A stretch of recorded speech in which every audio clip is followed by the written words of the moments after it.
2 തേങ്ങ അടുപ്പത്ത് വെച്ചു. എന്നിട്ട് അതിലേക്ക് 1 സ്പൂൺ നെയ്യ് ഒഴിച്ചു കൊടുത്തു. എന്നിട്ട് നമുക്ക് ഗ്യാസ് കത്തിച്ചിട്ടൊന്ന് ചൂടാക്കാം.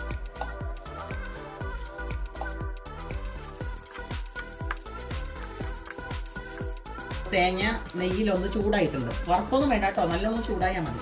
അതിലേക്ക് നമുക്ക് ശർക്കര ചേർത്ത് കൊടുക്കാം. ഇത് ഉരുക്കി അരിച്ചു വെച്ചേക്കുന്ന ശർക്കരയാണ്.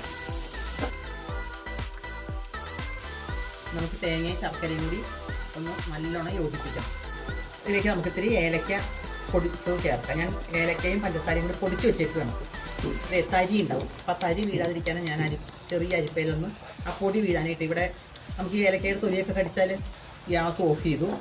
ഇനി ഇരിക്കുമ്പോൾ കുറച്ച് ഒന്ന് കട്ടിയായിക്കോളും. ഇനി നമുക്ക് ചെപ്പിൽ അടച്ച് സൂക്ഷിച്ചാൽ പലഹാരങ്ങൾ ഉണ്ടാക്കാനായിട്ട് എപ്പോഴും ഉണ്ടാക്കേണ്ട ആവശ്യം വരില്ല. ആവശ്യത്തിനെടുത്ത് ഉപയോഗിച്ചാൽ മതി.